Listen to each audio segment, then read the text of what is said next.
je suis vilain. Mais oui, c'est les vacances, je sais. Je vais vous faire réfléchir un petit peu. Je vous invite à vous mettre d'abord debout. On va chanter un premier chant.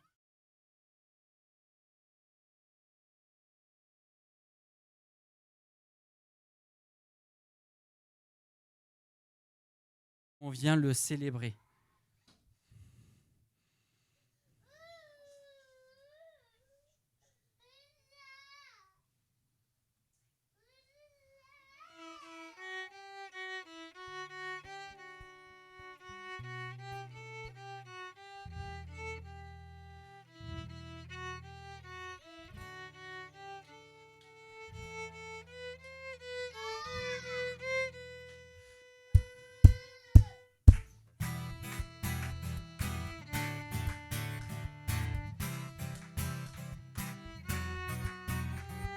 Célébrer, nous venons célébrer, nous venons pour louer, adorer Dieu notre Père. Célébrer, nous venons célébrer, nous venons pour louer, adorer. Célébrons-le avec nos instruments, chantons le cœur plein de remerciements. Célébrons-le car il est juste et bon, il nous a comblés de bénédictions. Célébrer, nous venons célébrer, nous venons pour louer, adorer Dieu notre Père. Célébrer, nous venons célébrer, nous venons pour louer, adorer. Célébrons-le, il nous donne la vie, et dans son livre nos noms sont inscrits. Célébrons-le, il nous a introduits, dans sa famille il nous a accueillis. Célébrer, nous venons célébrer, nous venons pour louer, adorer Dieu notre Père. Célébrer, nous venons célébrer, nous venons pour louer, adorer. Célébrons-le en exerçant nos dons, sans négliger la sanctification. Célébrons-le par un comportement qui soit conforme à son enseignement. Célébrer, nous venons célébrer, nous venons pour louer, adorer Dieu notre Père. Célébrer, nous venons célébrer, nous venons pour louer, adorer. Célébrer, nous venons célébrer, nous venons pour louer, adorer Dieu notre Père. Célébrer, nous venons célébrer, nous venons pour louer, adorer. Je vous invite à vous asseoir.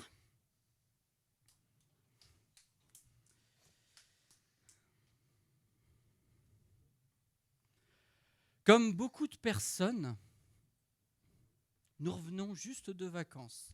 Arrivé hier à 18h, pétante. Et le retour s'est fait hier soir. Le but du jeu a été d'éviter les bouchons. Donc on a fait quelques zigzags dans la France, mais on y est arrivé. Et en fait, on a passé l'essentiel de nos vacances dans un camp de famille chrétien. Et c'était génial. Les enfants ont bien pu s'amuser et faire de nouvelles connaissances. Nous avons bien pu nous reposer. Et nous avons surtout pu profiter de l'air frais de la montagne. Le jour où on partait, il devait faire 35-36 degrés à Dijon. On est arrivé le soir, il faisait une vingtaine de degrés. L'air frais, ça fait du bien. On a fait un peu de randonnée et surtout, on en a pris plein les yeux avec des paysages majestueux comme peuvent en offrir les Alpes. Et je vous laisse découvrir une photo que j'ai prise pendant ces vacances. C'est le sommet de la Meije, dans le parc national des Écrins, qui culmine à 3800 et quelques mètres. C'est beau, vous ne trouvez pas ? C'est pas mal, hein ? Et je vais vous faire travailler un petit peu, comme j'ai dit. Là, vous voyez une belle vue d'ensemble, mais je vais vous demander de me faire des remarques, des petits détails d'observation, des choses que vous voyez sur cette photo. Que voyez-vous? Plein de rivières. Ouais. Il y a quelques nuages, ok. Le soleil. Fabienne, tu disais? Oh. Ouais. Il y a une vallée. La photo, elle est prise de quel côté de la vallée? Est-ce que je suis du même côté que la montagne qui est prise en photo ou pas? Il y a l'impression, oui, il y a une autre vallée. Ouais. Quoi d'autre? Qu'est-ce que vous voyez d'autre? Va la montrer si tu veux, hein, Terence. Tu vas aller la montrer?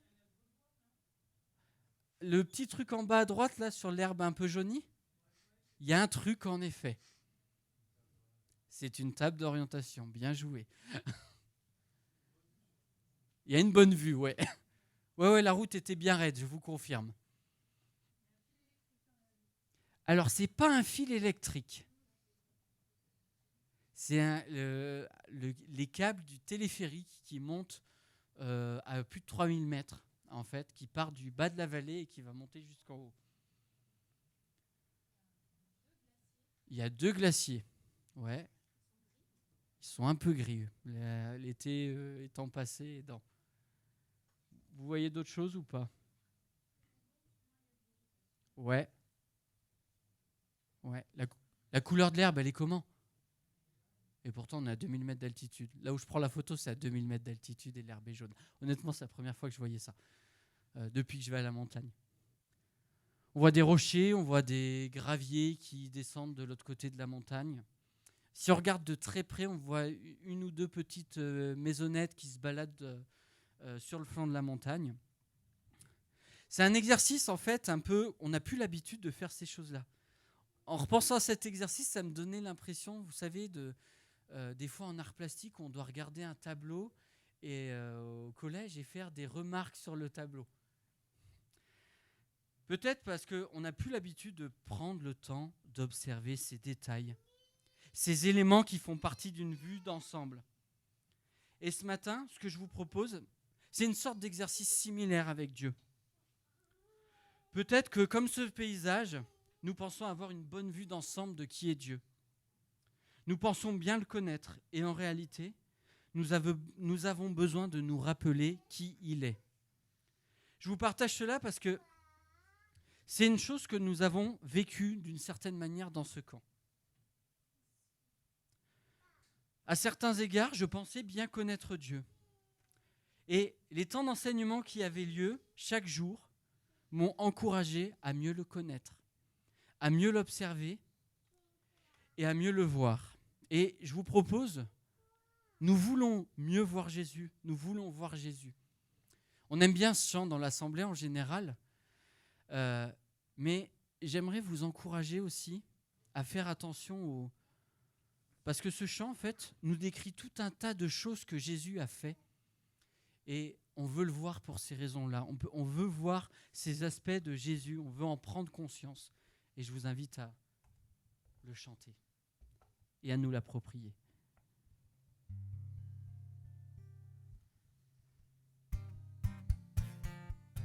Vous pouvez vous mettre debout si vous voulez. Nous voulons voir Jésus, car on nous a dit que des millions d'hommes vivent grâce à lui et que même des morts reviennent à la vie. On entend des chants, des danses, des échos de l'espérance. Nous voulons voir Jésus.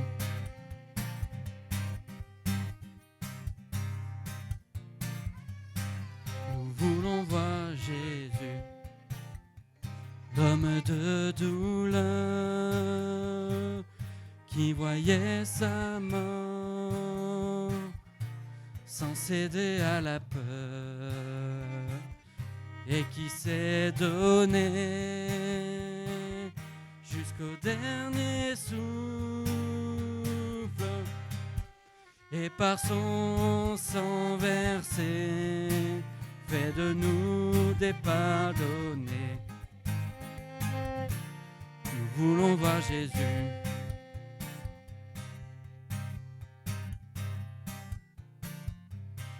Nous voulons voir Jésus dans sa sainteté, lui dont les prophètes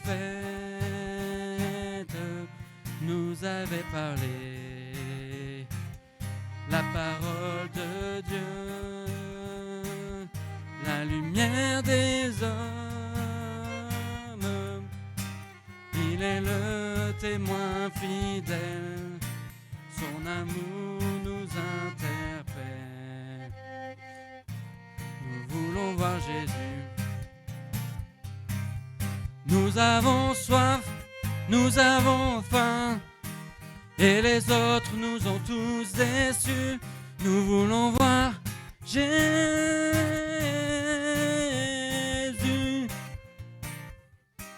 Nous voulons voir Jésus.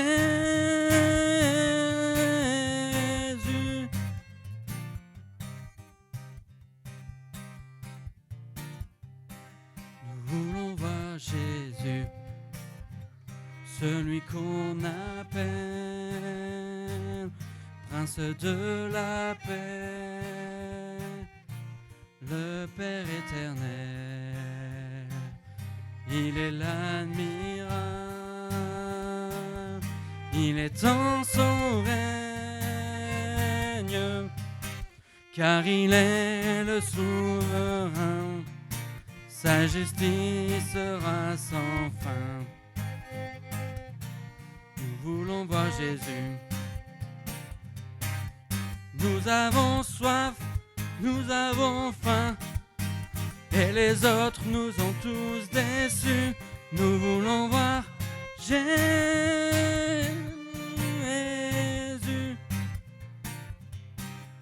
Nous voulons voir Jésus.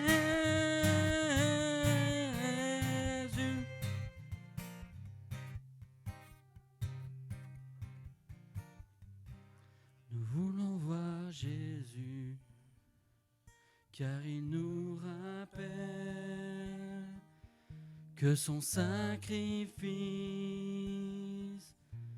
n'est pas virtuel, mais il vit toujours, réel et tangible, et l'espace autour de lui résonne de l'infini. Nous voulons voir Jésus.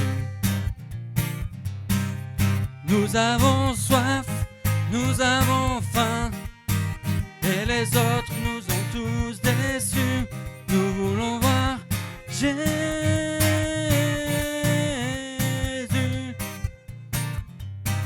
Nous voulons voir Jésus.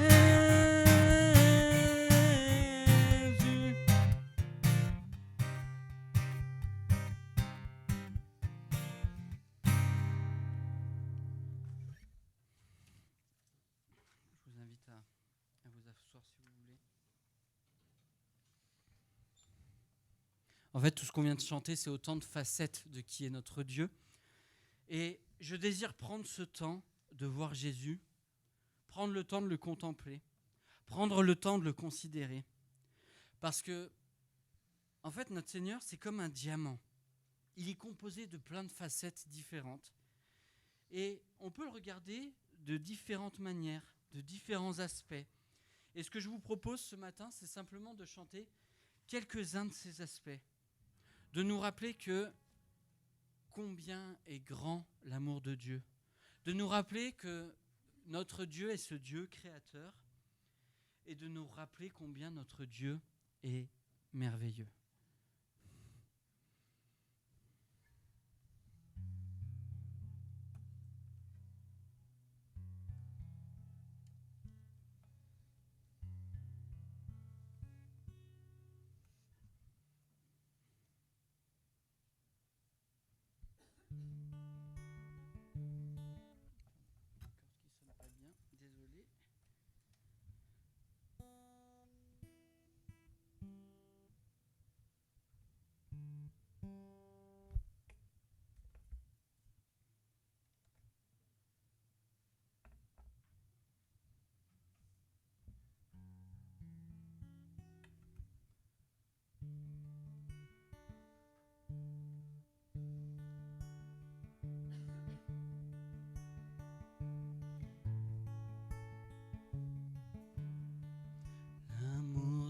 Dieu de loin surpasse ce qu'on peut dire un cœur humain.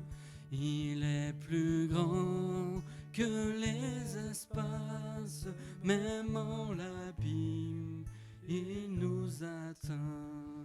Pour le péché de notre monde, Dieu nous donna Jésus. Il nous pardonne aux paix profondes, il sauve les perdus. L'amour de Dieu, si fort, si tendre, est un amour sans fin. Tel est le chant que font entendre les anges et les saints.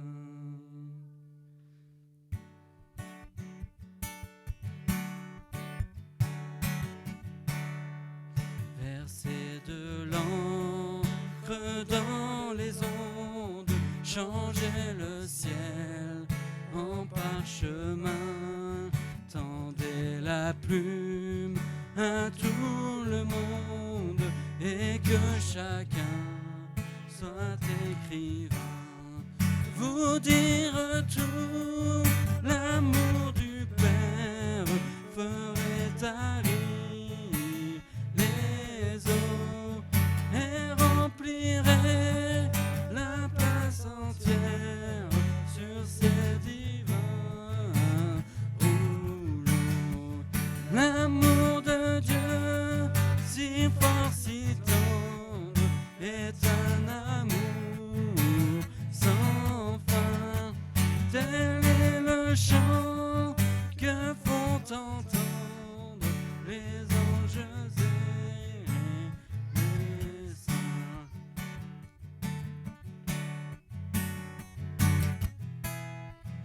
Et que le monde un jour chancelle avec ses trônes et ses rois, quand trembleront tous les rebelles, soudain saisis d'un grand effroi.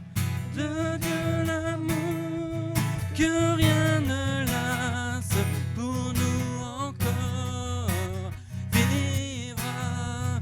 C'est le miracle de la grâce. Amen, alléluia. L'amour de Dieu, si fort, si tendre, est un amour sans fin. Tel est le chant que font entendre les anges et les saints.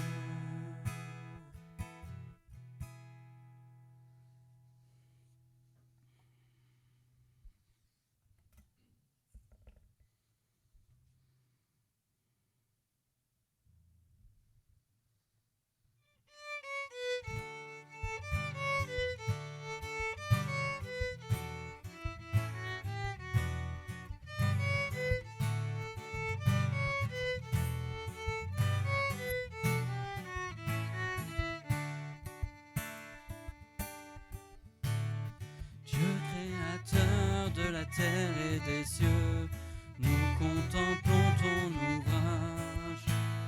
Tu as voulu que les hommes en tout lieu découvrent ton vrai visage. À toi la gloire et la louange, à toi le règne et l'autorité, la révérence et la puissance, l'adoration t'appartient à jamais. Dieu éternel, toi le tout suffisant et l'être le plus sensible.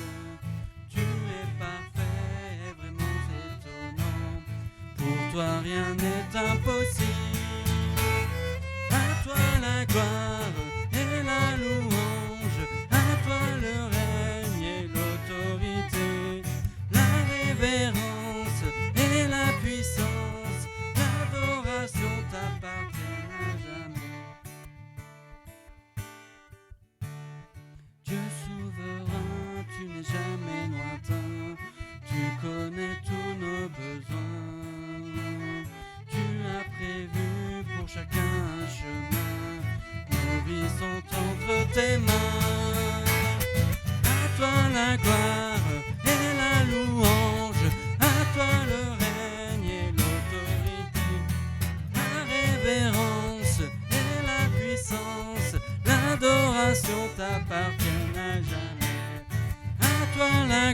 gloire et la louange, à toi le règne et l'autorité, la révérence et la puissance, l'adoration t'appartient à jamais.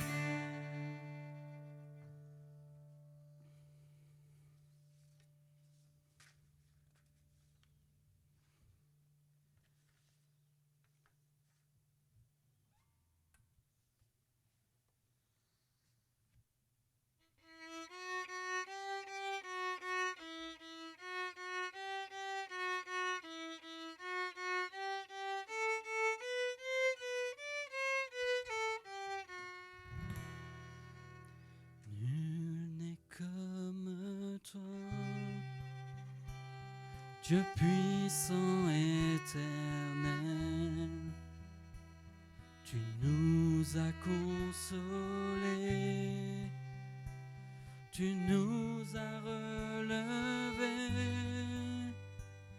Ton amour est si fort pour restaurer, sauver. Tu es merveilleux dans tout ce que tu fais. Tu es merveilleux dans tout ce que tu fais. Je vous invite à vous lever. Nul n'est comme toi, un père et un ami, si tendre et si patient. Tu corriges et conduis, toujours à nos côtés, toujours pour nous aider. Tu es merveilleux dans tout ce que tu fais. Tu es merveilleux dans tout ce que tu fais.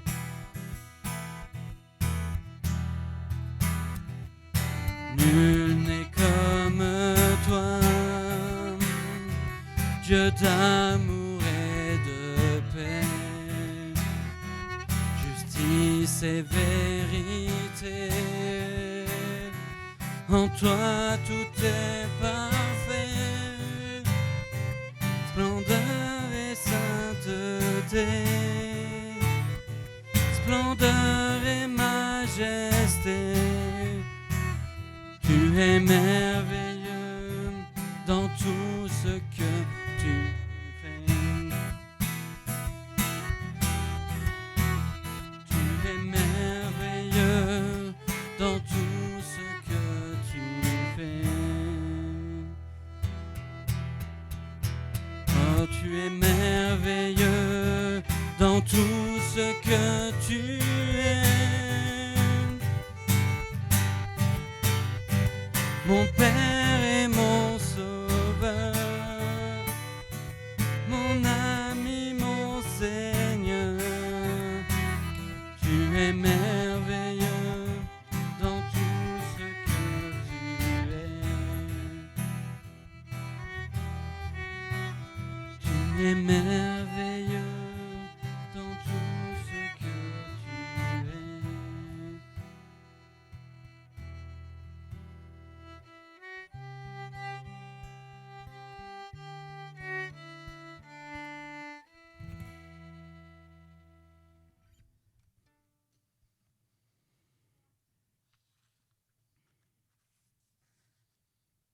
Je vous invite à vous asseoir.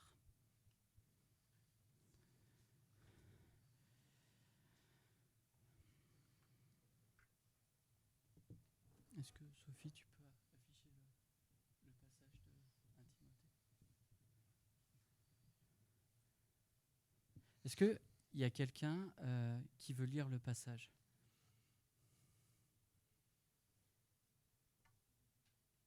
Mathilde ou Audrey? Ouais.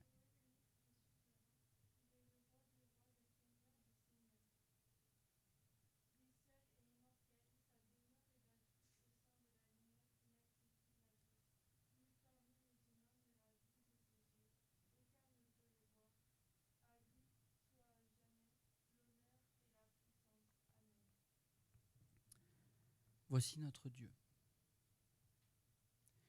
On a chanté ce matin plusieurs aspects de qui est Dieu et on pourrait trouver encore tellement de chants qui nous rappellent qui est Dieu. Mais c'est pas tant le but. Mais ce matin, si on va prendre un moment de prière ensemble, si vous voulez un aspect peut-être qui vous touche plus que les autres et prier Dieu, le remercier pour qui il est, intimement finalement, dans son caractère, dans ses attributs, dans ce qu'il fait. Voilà, on peut le prier, le remercier ou lui demander de l'aide par rapport à tel ou tel aspect. Et simplement nous tourner vers notre Dieu dans la prière. Je vous invite à la prière.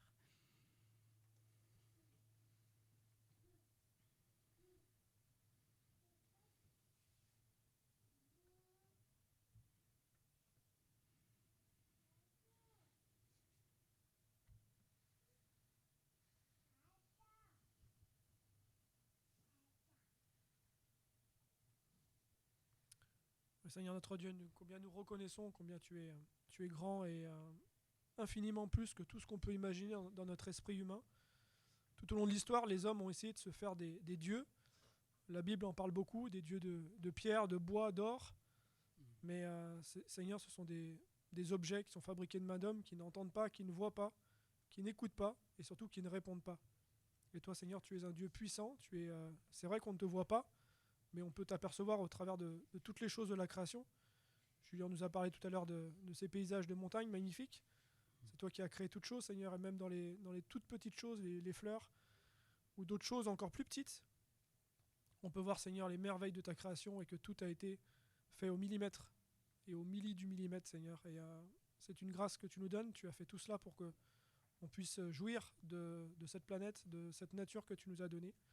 Donne-nous la sagesse aussi pour l'entretenir et que nous puissions avoir nos cœurs qui soient tournés vers toi pour rendre hommage à notre Créateur et notre seul et unique Dieu. Au nom de Jésus-Christ. Amen.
Seigneur, je te remercier pour qui tu es dans cette immense variété. Dieu créateur, Dieu plein d'amour, Dieu plein de justice, Dieu qui est descendu sur terre, qui s'est fait homme, Dieu qui est mort sur la croix pour mes fautes, Dieu qui se soucie de ma vie de chaque jour, qui écoute nos prières.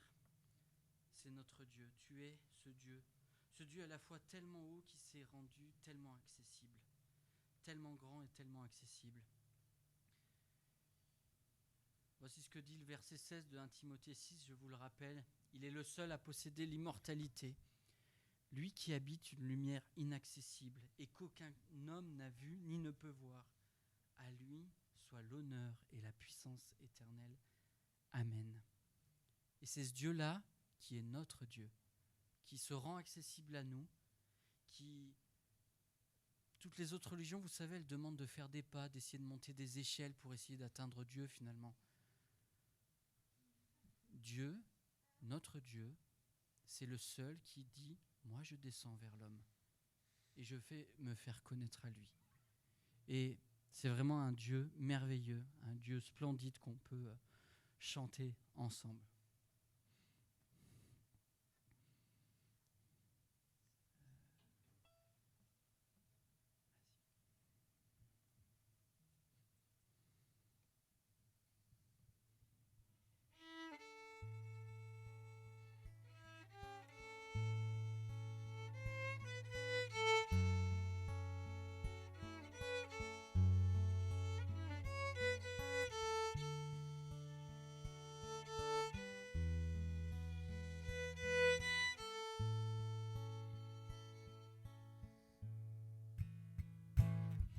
Le roi dans sa splendeur,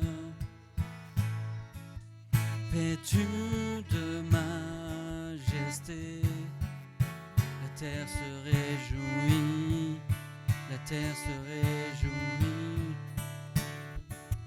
Il est paré d'éclat, la nuit essaie de fuir. Au son de sa voix, au son de sa voix. Oh Dieu, tu es grand. Nous chantons, oh Dieu, tu es grand. Tous verront, oh Dieu, combien tu es grand.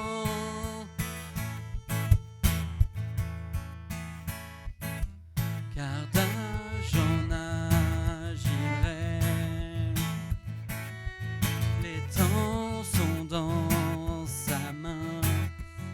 Commencement et fin, commencement et fin. Le Père, le Fils, l'Esprit, Trinité divine. Le lion et l'agneau, le lion et l'agneau. Oh Dieu, tu es grand. Nous chantons, oh Dieu, tu es grand. Tous verront, oh Dieu, combien tu es grand. Oh Dieu. Oh Dieu, tu es grand. Nous chantons, oh Dieu, tu es grand. Tous verront, oh Dieu, combien tu es grand.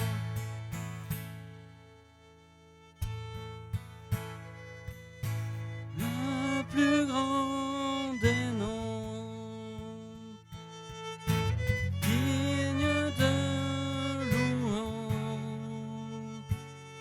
Mon cœur s'écrie, oh Dieu, tu es grand.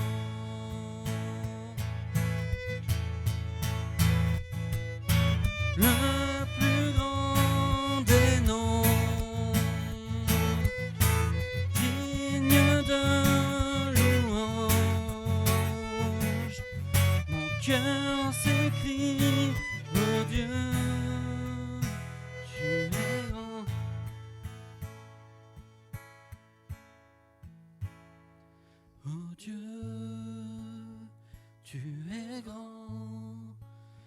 chantons, oh Dieu, tu es grand. Tous verront, oh Dieu, combien tu es grand.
En tout cas, j'avais peur de revenir à Dijon avec le chaud, mais pour le moment ça va, il fait à peu près frais la nuit. Ils annoncent un peu plus chaud la semaine prochaine, mais il paraît que les nuits vont rester à peu près fraîches. Est-ce qu'il faut que j'attende pour le lancement de la vidéo ou pas? C'est bon? Ok, ça marche. D'accord. En fait, là, ce qu'on vient de faire, c'est avec différents éléments, différents détails que l'on trouve dans les chants, on vient de chanter qui est notre Dieu. Moi, la question que j'aimerais vous poser ce matin, c'est quelle est votre image de Jésus? Lorsqu'on vous dit Jésus, quelle est la première chose à laquelle vous pensez? Le bon berger. Non, mais on va prendre les images, vous allez voir.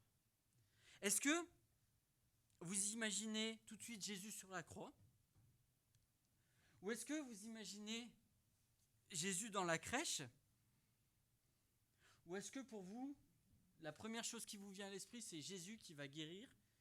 Ici, le sourd et muet qui est représenté. Est-ce que Jésus est celui qui marche sur l'eau? Est-ce que c'est celui qui sort du tombeau? Ou bien... je n'ai pas mis la dernière image, tant pis. Il n'y sera pas. La dernière image, c'était, est-ce que c'est celui qui va porter un enfant dans ses bras, voire plusieurs enfants? Allez, je vous pose la question. Pour qui, quand vous pensez à Jésus, vous pensez à Jésus sur la croix? Levez la main. Ceux qui, en première intention, vous pensez à ça. Ok. Qui est-ce qui se sent davantage concerné par Jésus dans la crèche? Peut-être que si on demandait à plein de non-chrétiens, c'est peut-être une des premières images qu'ils auraient, eux. Parce que c'est un des trucs qui est dans la tradition et qui est assez connu. Est-ce que vous pensez naturellement à Jésus qui guérit? Ouais, ok. Est-ce que vous pensez à Jésus qui marche sur l'eau en première intention? Oui, c'est associé au miracle, bien sûr. Je n'ai pas la dernière image, mais est-ce que vous imaginez, en premier finalement, Jésus qui prend un enfant avec lui et qui dit « Laissez venir à moi les petits-enfants ». Ce n'est pas forcément les choses les plus naturelles parfois. Et il y a tout un tas de manières, on peut imaginer tout un tas de scènes où Jésus fait telle ou telle chose. Là encore, une drôle de question. Et il n'y a pas forcément de bonne ou de mauvaise manière de se représenter Jésus. Quand on réfléchit à ces aspects-là, Jésus, dans la plupart des cas, il a fait ces choses-là. Mais ça nous pose la question suivante. Le connaissons-nous? Ça nous aide à réfléchir sur comment percevons-nous Jésus. Quel aspect de lui connaissons-nous le mieux? Et en fait, toutes ces questions me sont venues parce que le camp qu'on a fait m'a poussé personnellement à approfondir ces sujets. Qui est Jésus? Il est doux et humble de cœur. Il est ému de compassion. Il prie pour nous. Il est notre ami. Il est animé de colère contre le péché. Ce sont autant de choses que nous nous sommes rappelés pendant nos vacances. Parce qu'en fait, chaque matin, il y avait un temps d'enseignement. Et le prédicateur s'est inspiré de ce livre-là, finalement, qui nous présente plein de facettes de qui est Jésus. Je n'ai pas lu le livre, mais je vous encourage à le lire, parce que Julie a commencé à le lire et elle l'apprécie vraiment. Et les prédications m'ont vraiment aussi encouragé. Et il y a doux et humble de cœur, l'amour de Christ pour les pécheurs et les affligés, de Dane Ortlund. Ceux qui sont allés à l'IBG ont pu entendre cet orateur-là. Si vous avez des questions, vous tournez vers Fred.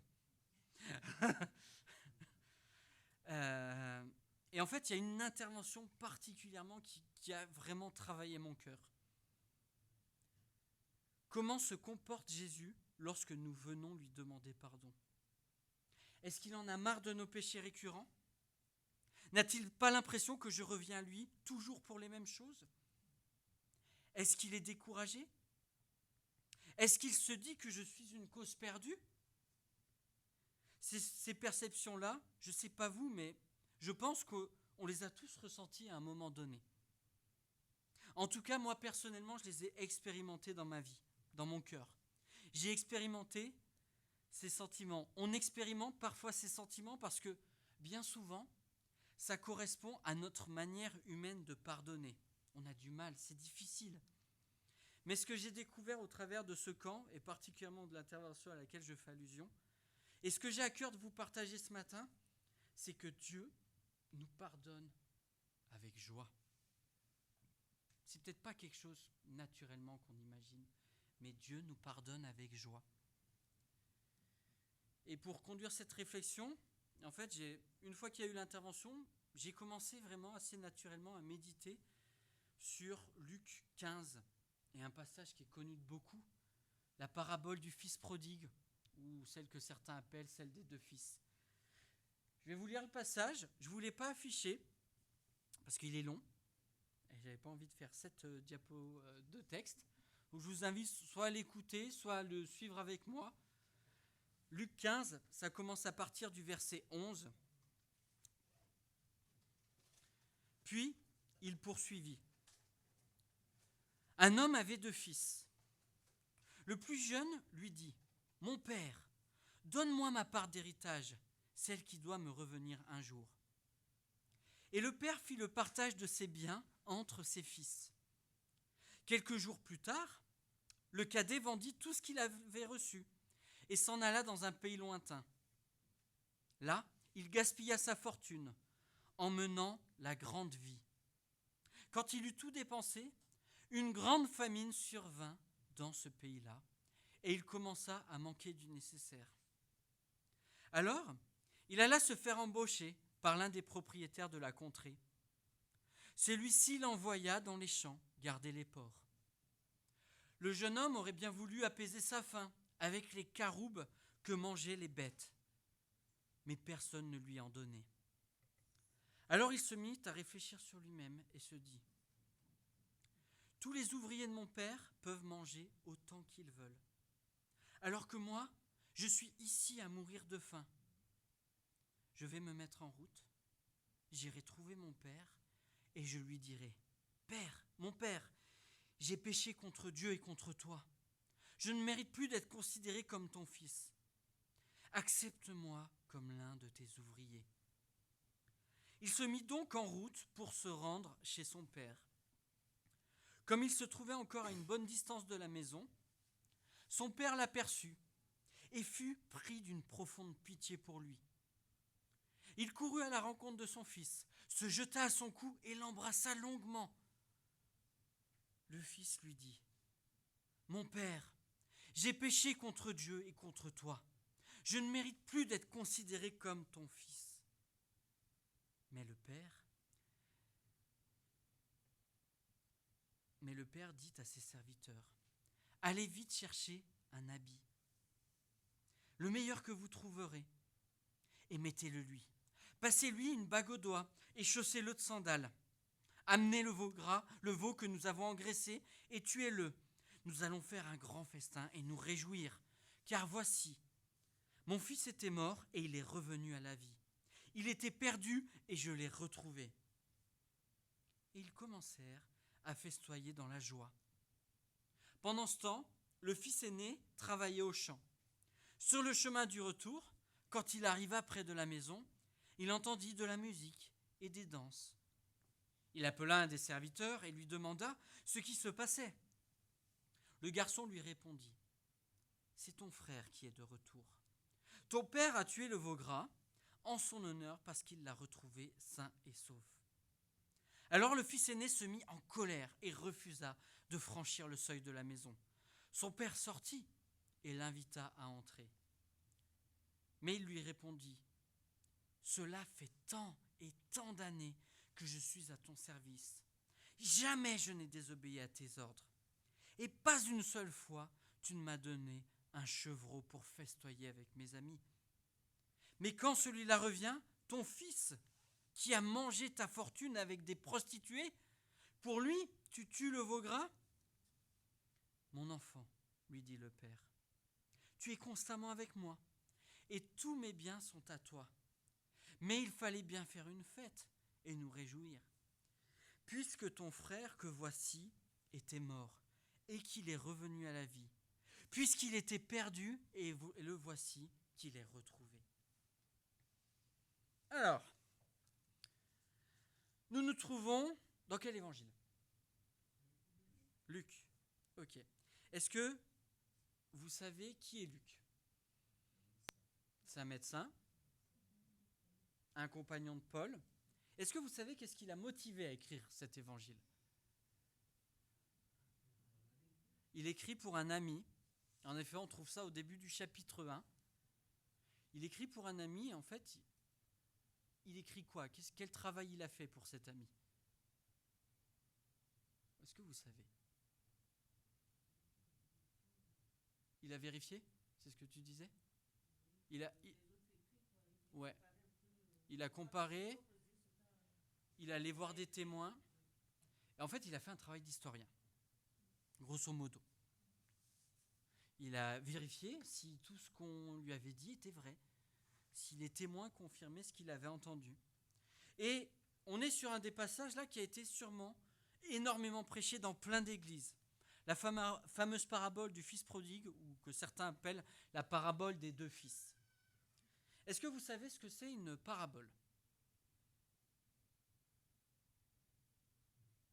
À part celle qui est sur les toits pour capter le réseau. Hein ? Ouais, c'est exactement ça. Souvent avec des éléments du quotidien, une histoire qui va relater en fait un message plus profond pour Jésus, un message spirituel finalement. Et donc on va avancer dans le texte. Et est-ce que vous savez dans quel contexte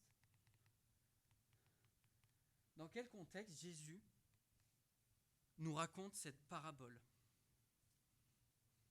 J'étais gentil, je vous ai mis le début du chapitre.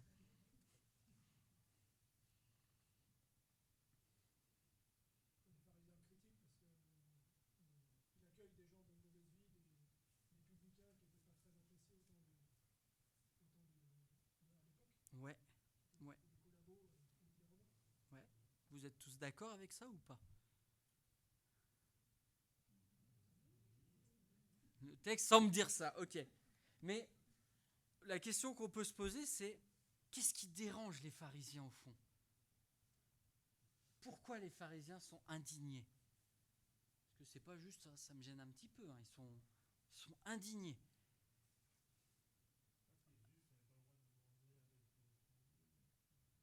Ouais, mais est-ce qu'il y a des étrangers là ? On le sait ou pas ? Il y a des gens qui n'observent pas la loi de Dieu, c'est ça. À quoi on pourrait les comparer aujourd'hui ? Pour que chacun puisse comprendre. Ouais. Les collabos de la Seconde Guerre mondiale, c'est des traîtres. Ils bossent pour l'ennemi qui est venu envahir Israël et ils prennent tout l'argent. Et en fait, ouais, ça dérange les pharisiens, que Jésus traîne avec ces gens-là, concrètement. Ça ne leur plaît pas. C'est un peu comme si, en fait, qu'est-ce qui se passe dans leur tête ? Comment un enseignant, celui qui se présente comme le Fils de Dieu, peut-il fréquenter des pécheurs notoires ? Non seulement il les fréquente, mais encore pire, il mange avec eux. Et pire encore, je ne sais pas si vous avez remarqué, mais il les attire. Ils sont, que nous dit le texte, avides d'écouter ses paroles. Dans l'esprit des pharisiens, c'est tout simplement inconcevable. Comment quelqu'un qui est censé apporter des choses de la part de Dieu peut-il s'abaisser à côtoyer des personnes qu'on n'oserait même pas approcher ? En fait, il se passe ça dans la tête des pharisiens. Si Jésus attire les pécheurs, les gens non fréquentables à lui, c'est bien la preuve qu'il doit être des leurs. C'est très certainement ce que pensent les pharisiens. D'ailleurs, des fois, ils l'accusent d'être du côté des pécheurs, du côté du diable aussi. Et en fait, Jésus, face à cette accroche de départ où il y a cette tension entre Jésus, les pharisiens et les gens qui ont soif d'entendre ses paroles, il va raconter 3 paraboles. Celle de la brebis perdue, celle de la pièce perdue et celle des 2 fils. Et Jésus veut faire quelque chose ici. Il veut nous montrer qu'il est venu pour les pécheurs, c'est-à-dire pour ceux qui naturellement désobéissent à la loi de Dieu. Il veut nous montrer qu'il est venu pour accorder sa grâce. Il veut nous montrer qu'il est venu pour transformer la vie des pécheurs. Jésus veut nous montrer qu'il est venu agir pour nous, parce que nous aussi, nous sommes ces êtres imparfaits, naturellement loin de Dieu. Voilà. C'est un peu le contexte général de notre texte. Et ensuite, on va un peu avancer dans le texte. On va voir qu'est-ce que demande le fils qui demande finalement certaines choses à son père. Qu'est-ce qu'il va faire ensuite ? Et après, on va s'approcher de cette demande. Qu'est-ce qui se passe autour de la demande de pardon ?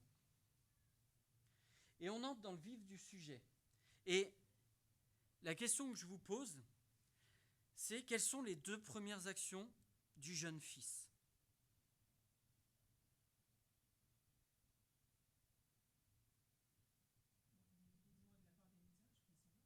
Il demande la part d'héritage. Ouais. Tu dis il s'en va. Est-ce que vous voyez d'autres choses ? Il la vend. Et vous pensez quoi de son attitude ? C'est outrageant. Comment tu vivrais, Fred, le fait que Nathan demande sa part d'héritage ? Maintenant, tout de suite.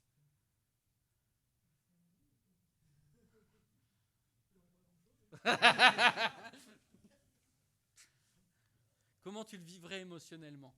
Non, mais à l'époque, c'est vrai que à l'époque, ça voulait presque dire qu'il souhaitait que ce père soit décédé. En fait. Parce que c'était hyper humiliant pour le père. En fait. Mm-hmm. Je pense qu'à notre époque, c'est peut-être un peu différent, mais Ouais, l'ingratitude, un rejet. Ouais.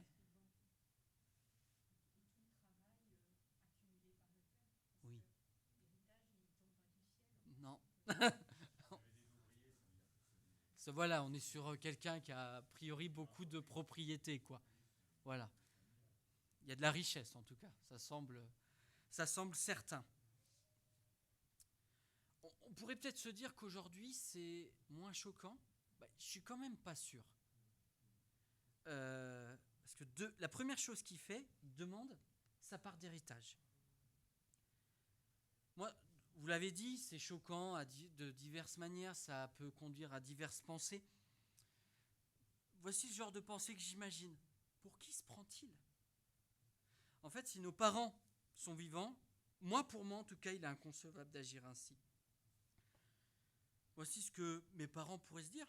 Je suis encore pleinement vivant et ils pensent à me demander des possessions. Tout ce qui l'intéresse, c'est mon argent en fait. Au fond, est-ce qu'il m'aime vraiment ? Est-ce qu'il n'a pas hâte de me mettre dans la boîte ? Je ne sais pas vous, mais moi, des fois, je me suis déjà amusé, mais on a parlé d'héritage ou autre chose comme ça. C'est toujours un sujet délicat. Et souvent, on voit que les personnes sont gênées d'en parler tant que les gens qui sont propriétaires de l'héritage sont vivants. Il y a quelque chose de gênant, en fait. Et je crois que c'est normal. Et ce qui est étonnant, c'est que dans cette histoire que raconte Jésus, le Père répond favorablement à la demande qui est encore plus pour l'époque complètement hallucinante. Il va faire le partage de l'héritage entre les deux fils. Mais, comme vous l'avez dit aussi, le jeune fils va aller encore plus loin. Il va tout vendre et partir. Il va toujours plus loin, non content d'avoir réclamé son héritage, alors que son père semble en bonne santé et loin de mourir, il va tout vendre. Et son père, moi je crois qu'il a certainement vu cela, et c'est ajouter de l'irrespect à l'irrespect. C'est aller jusqu'au bout de l'arrogance, comme s'il n'y avait plus aucune limite. Je crois que c'est un peu comme si, je vous raconte l'histoire, quand j'ai eu mon permis, ce qui s'est passé, c'est que mes parents, et ils avaient fait ça avec chacun de mes frères, ils avaient offert une première voiture à chacun. C'était une voiture très modeste, qui coûtait 2-3 000 euros, très simple, il n'y avait pas la clim. En général, il fallait encore tourner à la manivelle la fenêtre et tout. C'est comme si au moment où mes parents me disent « Tiens, voilà, tu viens d'avoir le permis de ta première voiture, ben moi je vais la vendre et je vais me faire 2 000 euros avec. » Il y a quelque chose de choquant, finalement. Hein ? Non, je l'ai plié. Nuance. c'est toute la différence. Donc, je n'ai pas pu la vendre. Mais c'est comme si je la vendais tout de suite, en fait. Je ne l'utilise pas, je la vends. Je la vois comme un profit. Et maintenant que, finalement, ce jeune fils a plein d'argent, ce qu'on va voir, c'est qu'il a gâché sa vie. Et comment le fils va mener sa vie ? Je vous écoute.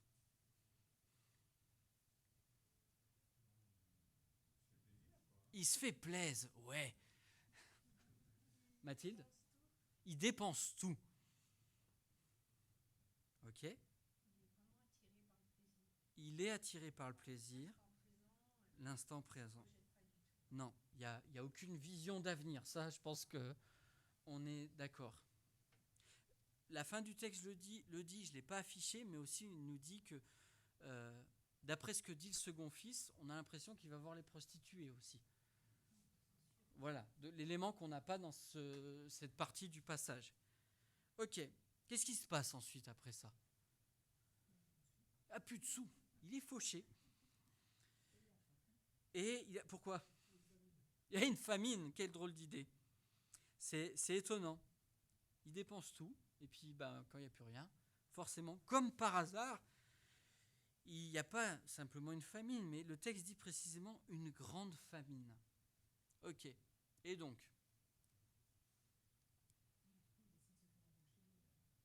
Ouais. À votre avis, pourquoi ? Pour manger, il espère pouvoir arriver à manger. Et son job, c'est quoi ?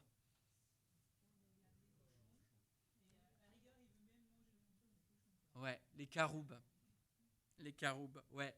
En fait, c'est la descente, quoi. C'est la descente complète. En fait, c'est la débandade. Il est à la rue, il est fauché, il est seul, il crève la dalle. Oui, oui. Excellente remarque. En fait, il est prêt à tout pour arriver à survivre. C'est ce que ça nous dit aussi, finalement. En dehors de la loi de Dieu qui interdisait aux Juifs, finalement, de s'approcher des porcs, c'est sauf qu'il peut, vraiment. En fait, c'est la débandade. C'est un dérapage complètement incontrôlé. Voici la grande vie devant lui. Argent à gogo. Le voici flambeur. Il dépense tout. Et là, comme par hasard, la famine pointe le bout de son nez. Il vient à manquer. Le voilà donc à rechercher du travail. Il garde les cochons chez un propriétaire du coin. Mais il a toujours faim. Il serait prêt à se nourrir de la nourriture des cochons. Le texte nous parle de caroub. Et j'ai cherché ce dont il s'agissait parce que je ne savais pas trop. Et il s'agit d'un fruit qui vient d'un arbre qui ressemble de loin à un haricot. Mais ce que j'ai trouvé, c'est que ça semble assez difficile à manger puisque l'enveloppe externe est décrite comme très dure. Il y a mieux comme repas. En fait, il en est réduit à manger la nourriture des cochons. Comme si aujourd'hui on se disait tiens, je vais aller manger le foin des vaches. Ou faire les poubelles. Ou je vais aller voir si les poules, elles n'ont pas laissé des graines que je peux manger. Ou si le chat du voisin, il n'a pas laissé quelques croquettes que je peux avaler. Il y a mieux. Et en fait, ça s'appelle littéralement toucher le fond du trou. Cette impression de tomber au fond du trou, on l'a peut-être déjà connue de près ou de loin dans notre vie. Peut-être que l'on vit cela actuellement parce que, comme le Fils qui s'est éloigné du Père, nous aussi peut-être on s'est éloigné de Dieu. Comme le Fils, on a suivi peut-être nos désirs, nos envies qui sont, il faut l'avouer, bien éloignées de celles de Dieu. Peut-être qu'on a faim, qu'on est dans le besoin. Et regardez, finalement, au plus bas de sa condition, comment le Fils va réagir. Dans quel état d'esprit il s'apprête à demander pardon? Je vous écoute.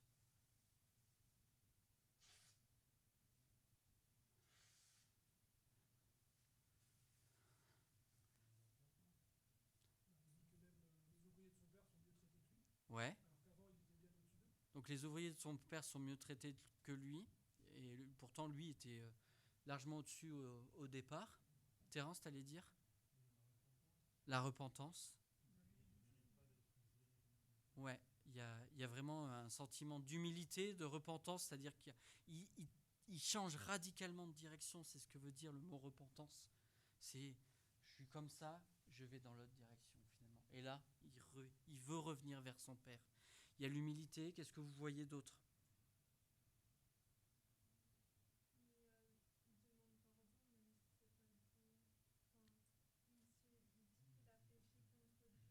Oui, donc il y a cette intention de demander pardon.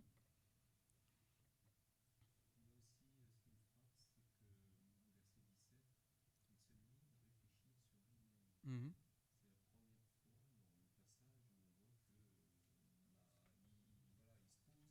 Mm.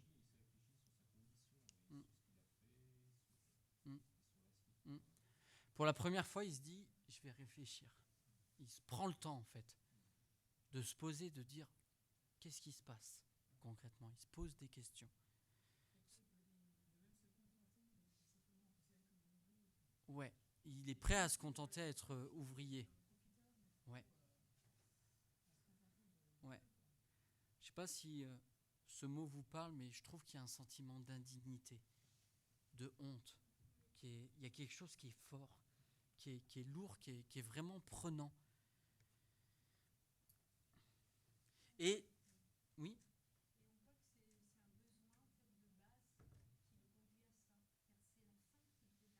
Ouais.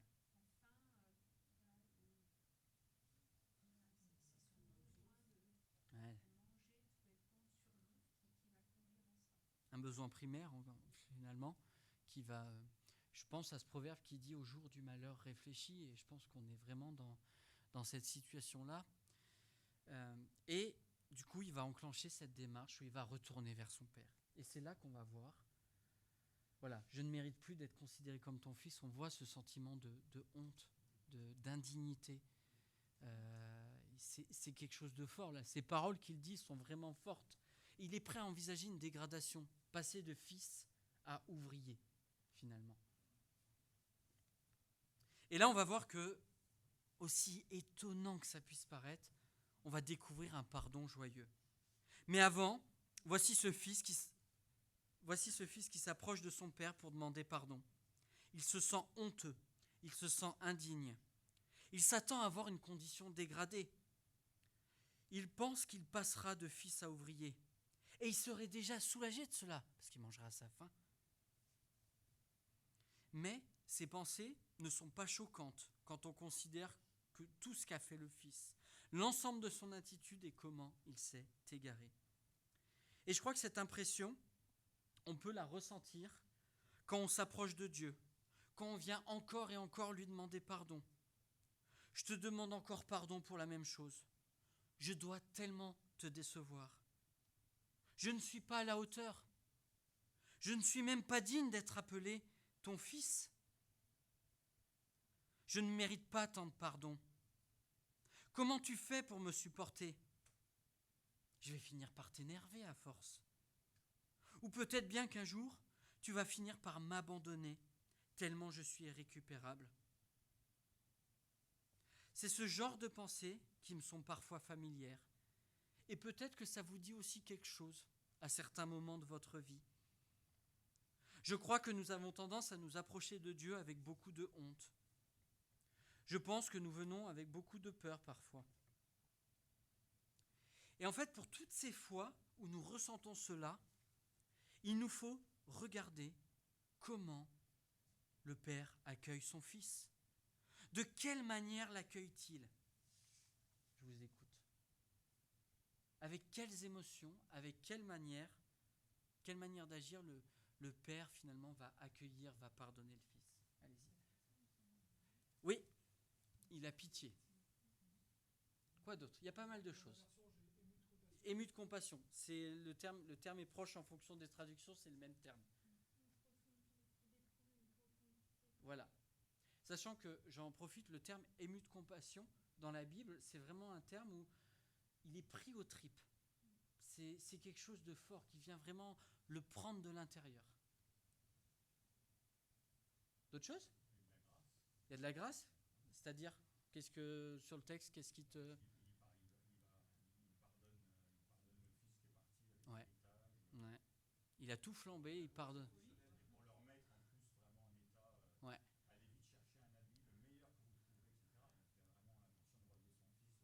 Il leur tape en fait. C'est une grande rénovation.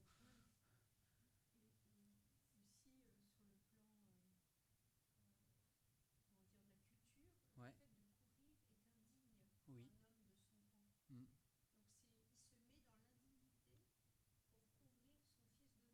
Mm.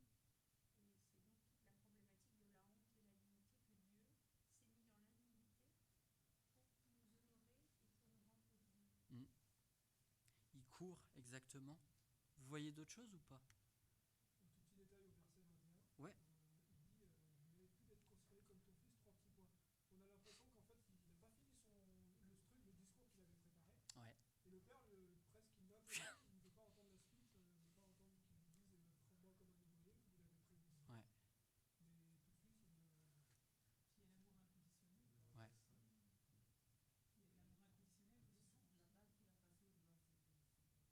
On est aussi dans la dimension de l'honneur du rang. C'est-à-dire qu'il le rétablit dans sa condition originelle.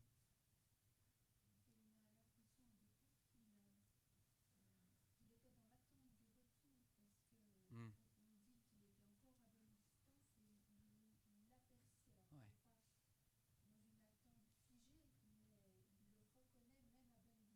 Mm. Mm. Ouais. On est d'accord. Je pense que ça traduit l'attente. Moi, je crois qu'il espère vraiment ce retour.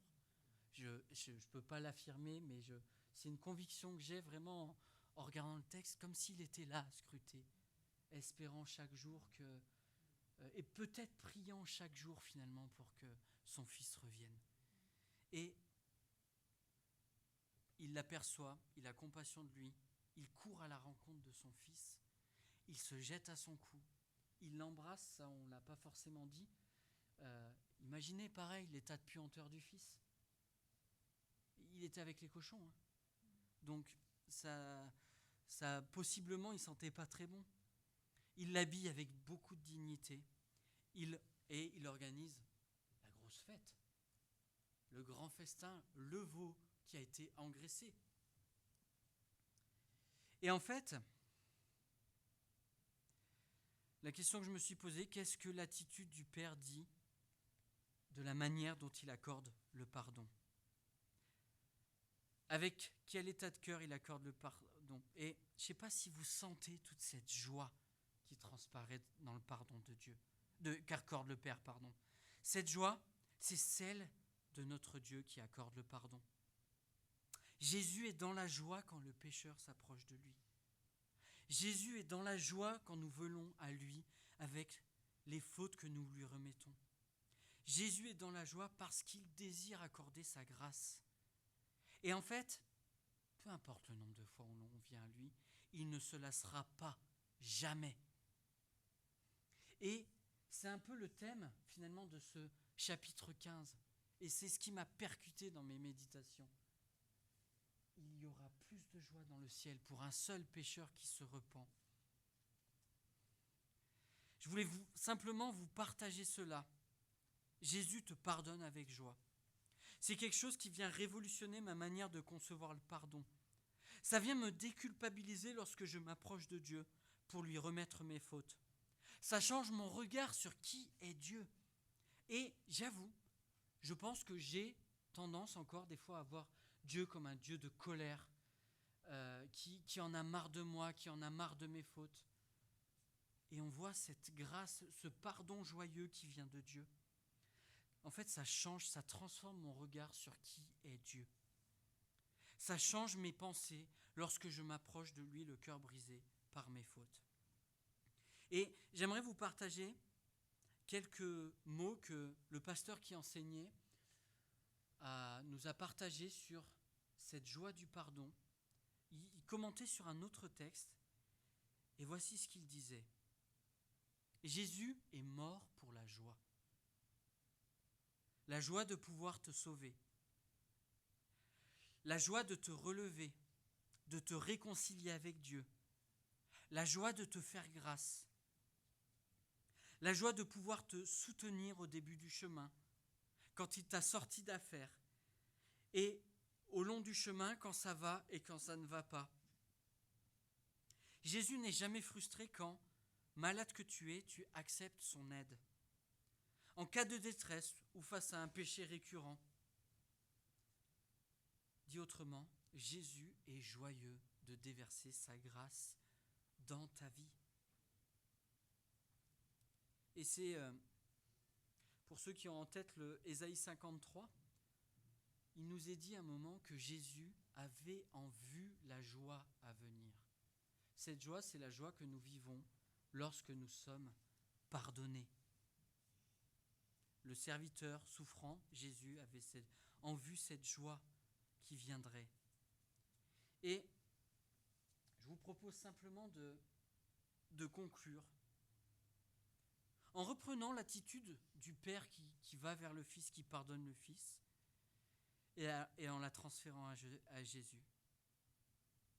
Lorsque tu demandes pardon à Jésus, il court vers toi.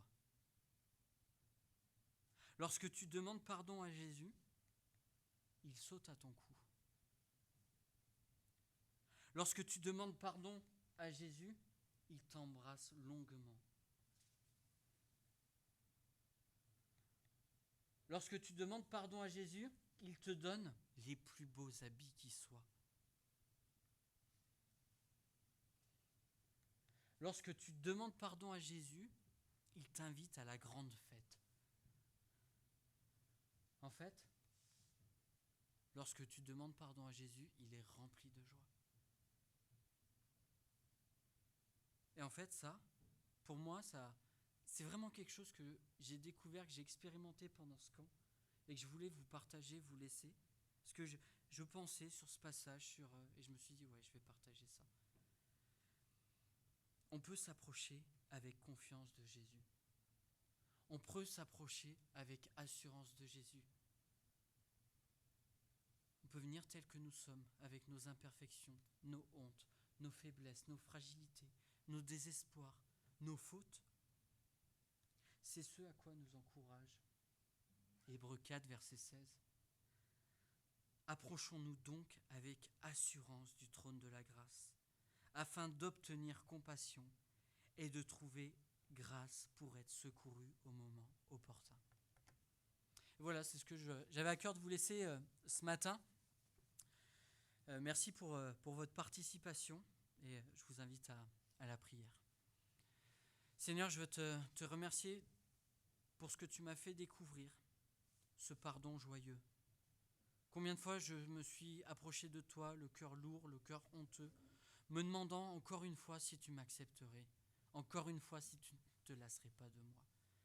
Mais tu me pardonnes avec joie. Tu nous pardonnes avec joie et que vraiment tu puisses ancrer cela dans notre cœur. Tu es heureux de déverser ta grâce dans nos vies. Et tu attends de nous que nous puissions librement nous approcher de toi. Bien sûr avec honte de ce que nous avons fait, mais pas avec la peur de comment tu réagiras, Seigneur, parce que tes bras sont grands ouverts, prêts à pardonner. Et vraiment que tu puisses nous faire vivre cette joie du pardon, Seigneur.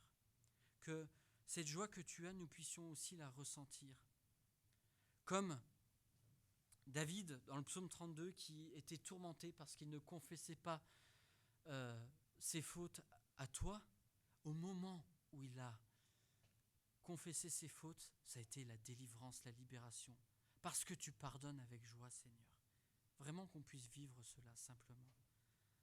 La joie de ton pardon. Et je vais vous inviter à chanter un dernier chant qui s'appelle « Je suis dans la joie ». Parce que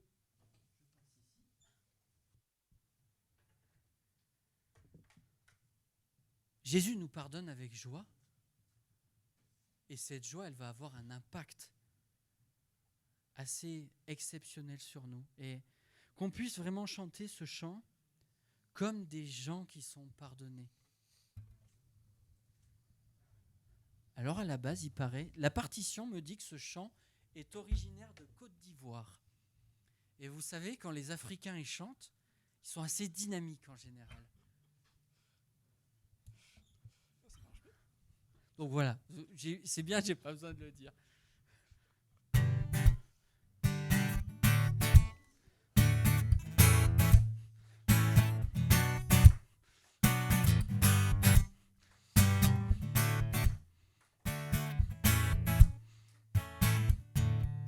Je chanterai de tout cœur les merveilles de Jésus mon Seigneur.